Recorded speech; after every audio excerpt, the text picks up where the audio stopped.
And joining me right now here on a Thursday to preview UCF football and go over all the latest headlines, including them being ranked in the official first college football playoff rankings at 25. I got Trace Trylko with Sons of UCF and Eric Lopez with Black and Gold Banneret. Eric, I'll start with you. How you doing, buddy? This is good. This is a top 25 segment we're about to do here, courtesy of us and Trace. We've done it. Trace, how you doing? I'm doing pretty good. Eric only talks about top 25 programs at UCF, so So there will be no men's soccer talk in this show. Right. I want you two to know I went for fun last Saturday. My dad's like, I want to go to this game. I actually bought 2 tickets, purchased them, sat in the end zone behind the student section. That was one of my favorite games I've ever attended. This is very key. It's not a Miami Heat crowd. No, 4 quarters, everyone stayed till the end. It was a traffic jam trying to get out of there. That was awesome. Trace, I'll start with you. You were at the game. What'd you think of that performance in the win against Cincinnati? Best performance of the year for the Knights. A good atmosphere, the way the bounce house should be rocking, and maybe perhaps the start of a quarterback controversy as Mikey Keene comes off the bench to sub in for John Rice Plumlee, who goes down with a concussion. He's a baseball player who doesn't slide shoulder down into hits, and Mikey Keene saves the day, but a balanced attack for the Knights, rushing and passing.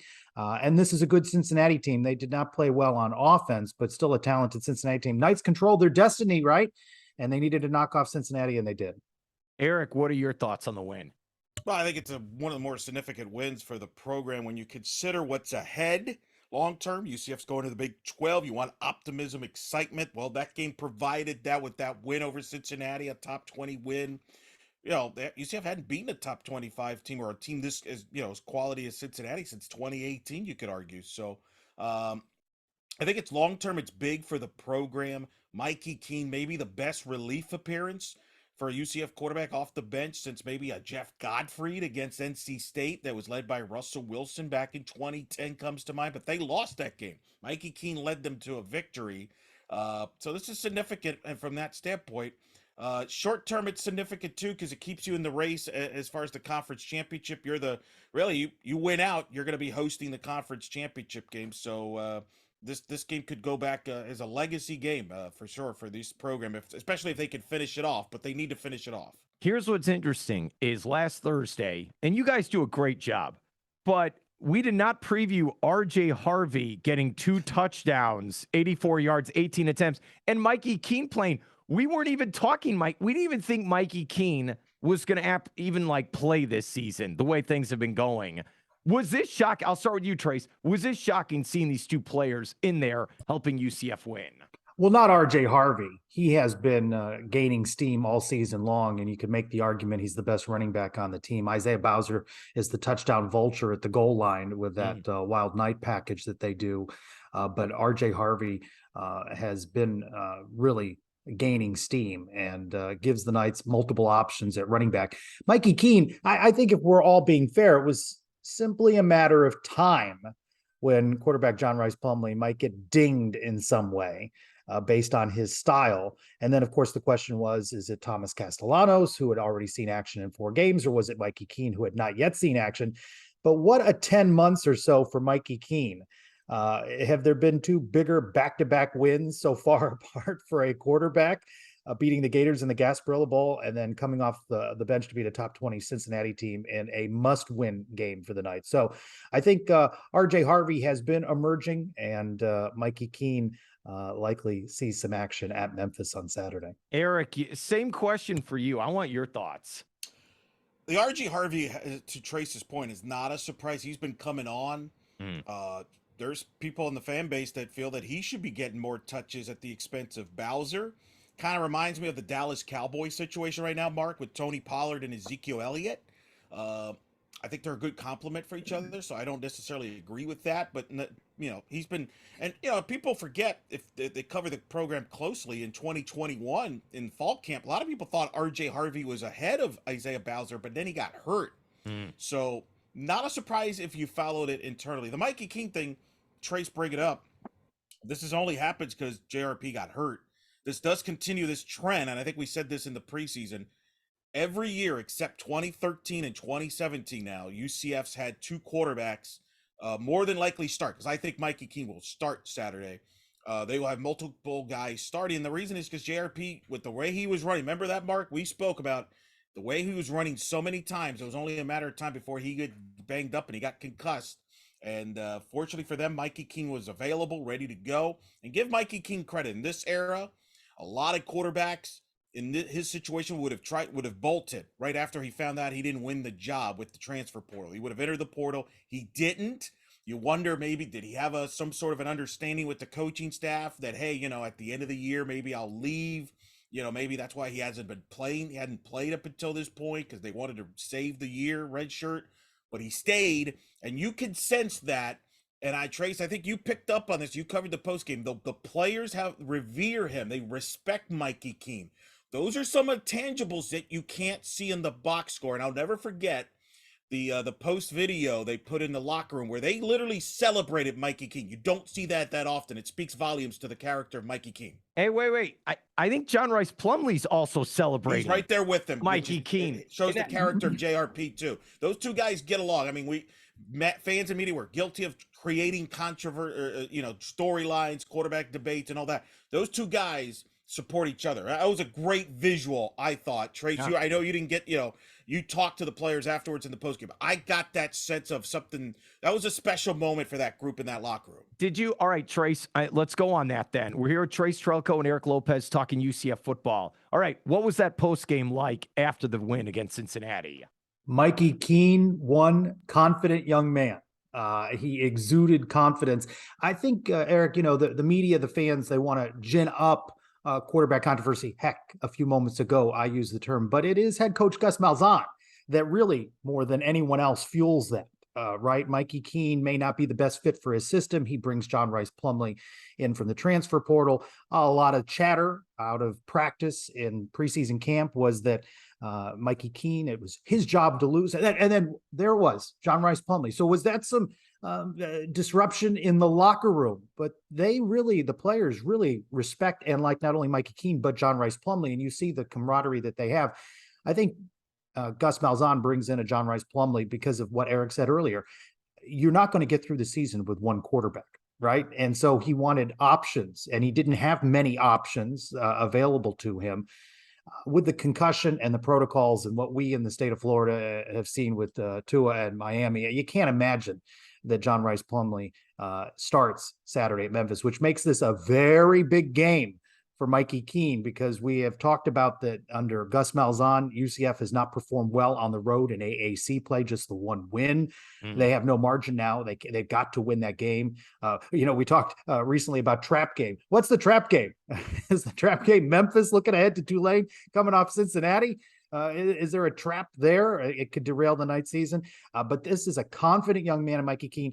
He's proven his point, hasn't he? He is a hero in Orlando. He beat the Gators, and then he beat Cincinnati. All right, here's the question then. This is the tough one. Did the offense look better in that second half with Mikey Keene? I'll start with you, Eric, to answer that. Yeah, I did. Even though the stats, if you look at the stats, it's not like, earth-shattering stats. But it just seemed like he made quicker reads, got the ball out quicker, had a better rhythm, especially with Ryan O'Keefe. I think you saw Ryan O'Keefe from 2021 in this game in the second half. I thought it did look crisper. And I think something that we talked about on the post game on Night Shift that we do after the games on our YouTube channel at Black and Gold Banneret, and some of our feedback from the audience comments, and Kyle Nash made a great point, is the offensive line played a great game. That was their best game they played all year. They kind of controlled the Cincinnati line. They ran the ball for over 200 yards, held Cincinnati, shut them down on the other side of the ball. But the point is, because the offensive line was playing so well, Mikey Keene was comfortable there. Whereas if Mikey Keene plays earlier in the year with those struggles of the line, I think Keene struggles because of his lack of mobility. And I think JRP was the better fit early in the year. But if the line can play like they did against Cincinnati, maybe Mikey Keene's the better fit now for this team, because he clearly is a better passer and can read the defenses quicker than JRP. Trace, what did you see from Mikey Keene? I just want to bring this up. I support Mikey Keene, okay? But Cincinnati didn't prepare for Mikey Keene. All right. Yeah. So let's see what happens when Memphis has the full week to prepare. No knocking Mikey Keene, but he did come off the bench in a relief role. He was accurate. So credit to him. And he looked good. Offensive line looked good, but there's been consistency issues, right? All throughout this season. Let's see it again now on the road at Memphis, because this is a team, no matter the particular circumstances and reasons out there, that did not perform well just a couple of weeks ago at ECU on any side of the ball, right? So let's see them do it again now in a road atmosphere, especially outside the state of Florida. Yeah, I mean, let's see him do it again. But yes, Gus Malzahn in his press conference prior to the game against Cincinnati said, right, coaching cliche, we want to be balanced. Well, they were particularly balanced, almost the same rushing and passing yards. Credit to the offensive line, but let's see it again. A championship team, a team that's going to find its way in the AAC championship, move up the top 25 ranks, have an opportunity to play at Tulane in 2 weeks, is got to show consistency and win on the road. Let's go to the defense. Their game plan against Cincinnati, just me watching the game, was like, look, we're going to bend, we're not going to break. You want to go for a 10-yard pass, we're going to give it to you. You want this, but we are going to shut you down. You're not going to score a lot of points in this game. It looked like Cincinnati could move the ball, but then they couldn't finish. That's what I think this defense is probably going to do for the rest of the year. Eric, I will go with you. What do you think of this defense right now coming off the win against Cincinnati? Well, the big thing is they made Cincinnati one-dimensional. Cincinnati, if you follow a Luke Fickell team, they love to run the football. They could not run the ball at all on UCF. They got shut down to the point where Cincinnati bailed on the running game. They bailed on it. They just kind of aired it out late in the second half and moved the ball a little bit. But yeah, this is who this defense is. They had some hiccups at East Carolina. I thought they over-blitzed a little bit in East Carolina. But this is who they are. They, especially at home. That was a great environment, Mark. You were part of that 18th largest crowd, I guess, at the Bounce House. Very loud, especially for a 3:30 game. They are going to we're very good. And that's going to be a key in this weekend at Memphis, because Memphis has a very good offense. Hennigan at quarterback is very good. UCF's going to give up some yardage, I think. How do they play red zone defense? That's been their kind of, secret sauce, if you will. But UCF's usually been very good in the red zone defense. They're not going to, don't give up touchdowns. You're right. This is their defense. They will give them a chance to win every game from here on out. It's just a matter of the offense going to be consistent enough. That remains to be seen. But you're right. This is pretty much vintage UCF defense under the Travis Williams era here. What have you seen, Trace? Yeah, a big rebound game for them. 35 net rushing yards for Cincinnati, right? I mean, and you're not likely going to win with quarterback Ben Bryant for the Bearcats. He's not going to rally and carry the team on his shoulders. And they left points out there. This has also been an issue of consistency, if not penalties, turnovers. And you can't make those sorts of mistakes and get away with them typically. So the defense really, again, stepped up to help out the offense when they had turnovers. This team knows that it really beat Cincinnati by more than that final score, or more than needing to score in those final moments, right? So a good overall performance. Defense, other than that game at ECU, has been pretty consistent, still not generating the turnovers that you'd like to see. A little bit more pressure on the quarterback. And you saw at ECU a couple weeks ago, if you let a quarterback stand back there, Holton Ahlers is going to throw 30 of 36, and then they have a challenge now with a Memphis quarterback. Again, you put pressure on him. He's not the greatest quarterback, but anybody can be great if they're just going to be able to stand back there and look for targets. Being at that game, I've never seen this play before in person, where UCF strip sacks in the end zone. No one knows where the ball is at first, right? And then UCF falls on it, and you're like, touchdown. Everyone's going crazy. Then they review it, and they're like, oh, it's a safety. His knee was down. So you're like, oh, we just lost 5 points. It was the weirdest feeling being in the stadium when you think you got 7, but you only got 2. Then I think UCF gets the ball, goes down the field, and fumbles. It was one of the weirdest segues I've ever seen in a football game. It was a quirky game. It's a quirky Yeah. game. That's the beauty of being in television, watching as I get ready for the post-game show, is that you can watch all that unfold and not be confused like you're in the stands, because there's certain angles in that stands where you can't see everything.